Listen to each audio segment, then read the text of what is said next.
All right, so today we're going to get to and talk about the Ottomans in the 1800s, which is again the slow road to destruction. I mean, it does sound bleak, but it kind of was. All right, so when last we left off, we started and talked about the issues that the gunpowder empires were going to have. And the Ottoman Empire of the 17th and the early 18th century was definitely struggling. Let's remember, if you see here, the Ottoman Empire is this red area, but remember, at one point in Europe, it actually went all the way up to here. It had all of this, and at one point had all of that. So they were on their way down. And one of the problems was technology. Yes, they did initially have gunpowder and cannons, but they weren't developing sophisticated guns, and their shipping was falling behind, so they were in trouble there. And then you had the Janissaries. And remember, the Janissaries were those the foreigners made into specialized powerful army, and basically, if there was a leader that made them mad, they, killed them and took them over and stuff. And it was definitely causing problems. And then they had issues. In order to calm things down, they tried to distribute power. And so they gave many local governors lots of control of their lands, but the problem with that is those guys would do whatever the heck they wanted, and because of that, then they weren't really sending all their tax revenue in, and they had all these ethnic groups, particularly a lot of them were Slavic, and then the Russians, as they were growing, were causing more and more problems, and then they lose Greece in 1830, they lose Serbia in 1867, and it's just, they're going to lose even more of the Balkans after that, and so it definitely is a problem, and they are struggling. And we're going to make it worse because you have this revolt by Muhammad Ali, who's the fantastic boxer, and here he knocked out Sonny Liston for the heavyweight title of the world.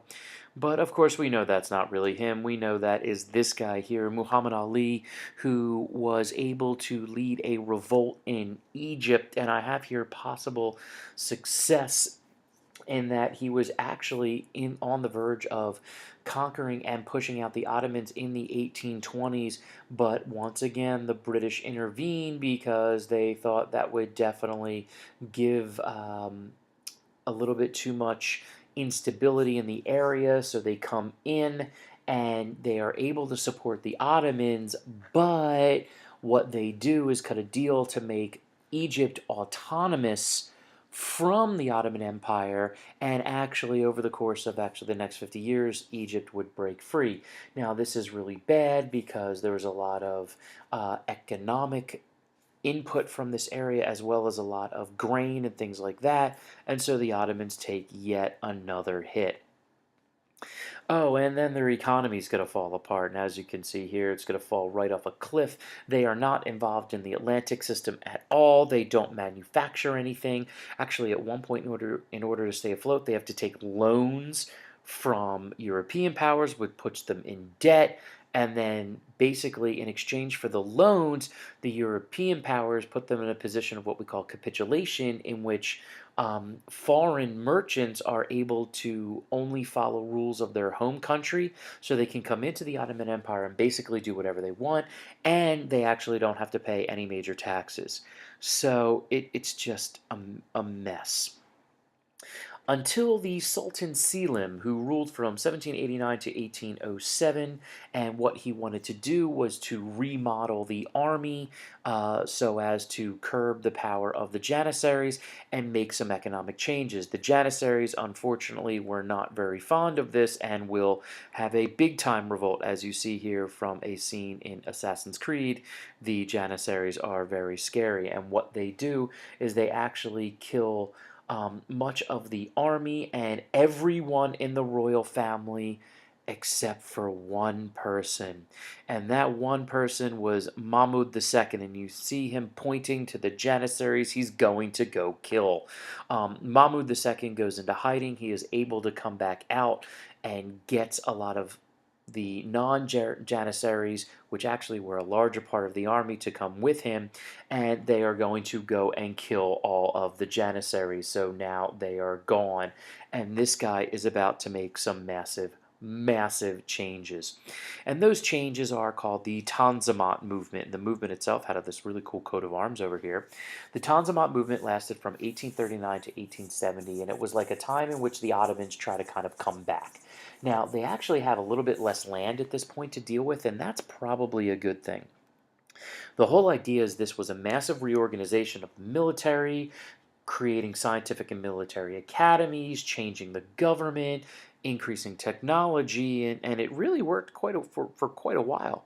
Um, we get a lot of the things that were established in the empire at this time by the Edict of Gulhan, which was established by um, Mahmud, and he did it from this park, which, as you can see on the right, is really a beautiful park.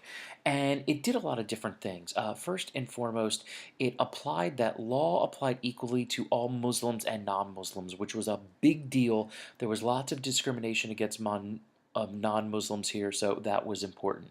It revamped the tax system and had tax collectors that would actually get the money for the government, so that was good.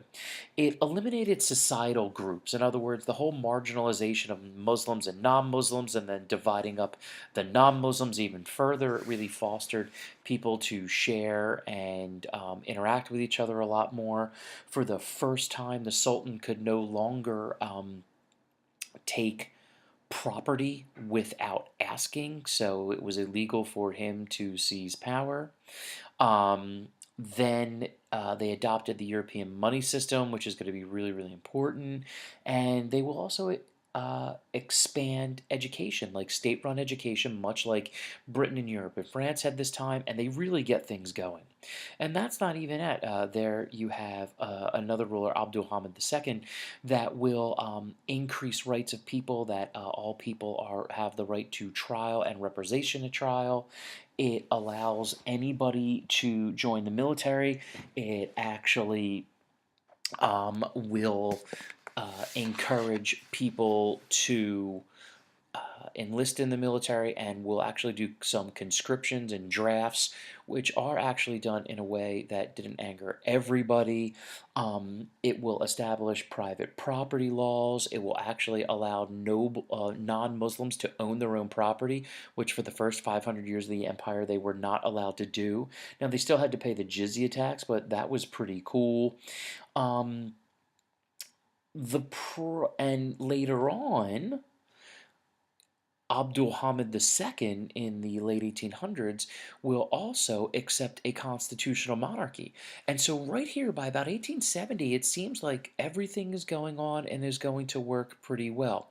Unfortunately, after about a year of the constitutional monarchy, Abdul Hamid is going to rescind all of it and assume total power again. And that is going to get a lot of people angry. Those people were known as the Young Turks. And here's a picture of them in Paris. I know you're like, the guy in the front is not young, but yeah, look at all the guys behind him. Okay, what the Young Turks were a younger generation, and they were exiled Turks that wanted to start a revolution to challenge the power of the Sultan. They actually had a pretty cool official name, the Ottoman Society for Union and Progress, or of course the Young Turks.